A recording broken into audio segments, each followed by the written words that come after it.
Sony officially announced their upcoming handheld gaming device back in August, and while the PlayStation Portal Remote Player offers an awful lot in terms of accessing games installed on your PS5 from anywhere with a Wi-Fi connection, the run-up to its release has been marred by what the device doesn't include as well as what it does. Here are 15 things to know about PlayStation Portal before you pull the trigger on a purchase. Requires PS5 Console. While the upcoming PlayStation Portal Remote Player appears as a standalone console, Sony has confirmed that it will require twinning with the PlayStation 5 console to run. You see, the PlayStation Portal remotely streams games from the console straight through to the device, and the PS5 will need to be turned on for the system to operate. Additionally, only one PlayStation Portal Remote Player can be connected to the PS5 console at any one time. Plays compatible games stored on console.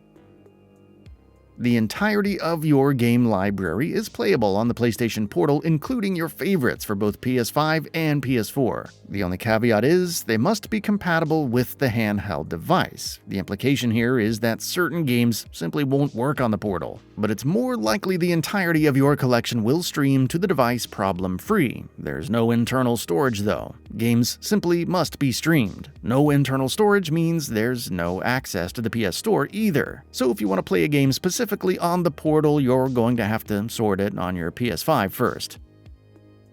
No PS Plus Premium streaming. While PS Plus Premium allows streaming of new games to your console, there's no official word yet on whether this luxury will be extended to the PlayStation Portal, so for now, it's games that are installed on your console that are the only games playable. PS Plus membership not required.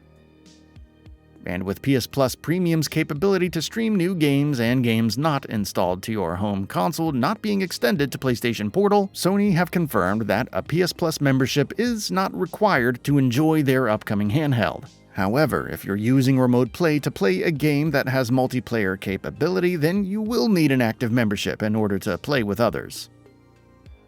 8-inch LCD screen. This one is straightforward. The PlayStation Portal Remote Player features an 8-inch LCD screen. While to some, this size might not sound particularly impressive, remember the largest mobile phones are somewhere in the region of 6.5 to 6.8, with tablet computers something like 11. The Nintendo Switch, a console Sony have been very clear is not intended as direct competition for their handheld, measures 6.2, sitting between Pro model cell phones and tablets is probably the right call for PlayStation Portal. The extra inch and a half it has over phones will make a sizable difference once the device is in your hands. Oh, and the fact that it's LCD and not OLED might irk some though. 1080p resolution, 60 frames per second.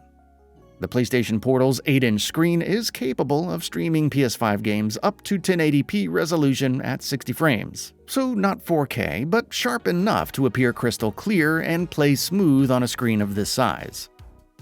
Bookended by DualSense controllers. Yes, the DualSense wireless features inherent in your PS5 controller are present and correct in PlayStation Portal. Haptic feedback and adaptive triggers will provide the same level of immersion on Sony's latest handheld, just as they do on your home console, provided that they're supported by the game you're playing, that is. The sticks are lifted from the PSVR 2 though, despite looking identical to the marketing imagery we've been treated to so far. The DualSense's touchpad is replicated on the Portal screen via zones located in the bottom left and right of the screen. Requires Wi-Fi. The PlayStation Portal Remote Player does require a Wi-Fi connection to operate. However, this is not limited to your Wi-Fi network at home. Sony are clear though that your home Wi-Fi does represent the best option because you're in control of the connection speed, but disregarding this, the Portal will work when connected to any Wi-Fi anywhere. 5 megabits per second is the minimum speed, with 15 megabits being the optimum connection for the most streamlined, high-quality play experience. The Portal will turn on your PS5 from anywhere though, so if you're in a hotel room and you fancy a game, you won't need to text someone at home to turn your console on. Does not require use of TV. Should the living room TV be in high demand, and let's be honest, when is it not, the PlayStation Portal can be played. As already mentioned, the only prerequisite is that the PS5 console is turned on. Others can be watching a show, a movie, or even playing on another console, and the PlayStation Portal Remote Player will work fine. No Bluetooth. A major feature overlooked perhaps, the lack of Bluetooth on Sony's upcoming handheld has been derided by some. And to be fair, if you have a pair of Bluetooth headphones, then the lack of Bluetooth capability is a big miss. Weirdly, or more likely not weirdly, but a strategic decision by Sony's boardroom, the PlayStation Portal is PlayStation Link equipped, meaning it will work great with Sony's latest PlayStation Pulse Explore earbuds and the Pulse Elite headset. So wireless audio is possible, but you'll have to shell out for another device to experience it. Has speakers and 3.5mm audio jack. Another simple one to explain, PlayStation Portal Remote Player features built-in speakers and a 3.5mm audio jack. So for those of you still rocking wired-in headphones, this is a great inclusion. Hands up if you still have headphones with a wire. That it? Seems like Bluetooth would have been a better inclusion than a 3.5mm jack, as welcomed as that archaic feature is. PSVR 2 games not supported. Should go without saying really, seeing as PSVR 2 requires a PS5 to operate just like the PlayStation Portal, but Sony have felt the need to clarify that PSVR 2 games are not compatible with their upcoming handheld. Mixed response from the community. There's the obvious reaction from many a gamer claiming that Sony is finished, but truth is, there's not a lot that the PlayStation Portal does that a mobile phone and a PS Remote Play app can't do already, apart from remote switch on, which admittedly is pretty neat if you're out of the house. It doesn't make much sense to shell out for a handheld companion to your PS5 console. If you want a more streamlined and simple way to connect to the games on your PS5 without the potential for glitches and signal dropout so prevalent on the Remote Play app, then PlayStation Portal might be the answer. If you're a mega fan of remote gaming, then this is the device for you. Furthermore, those of us with kids that relentlessly demand use of the TV, or maybe those who work away a lot, or at least spend a great deal of time away from home, PlayStation Portal also appears to be a great option. The device's hardware, screen, and DualSense controllers give it a further edge over a mobile phone and the PS Remote Play app too. Price.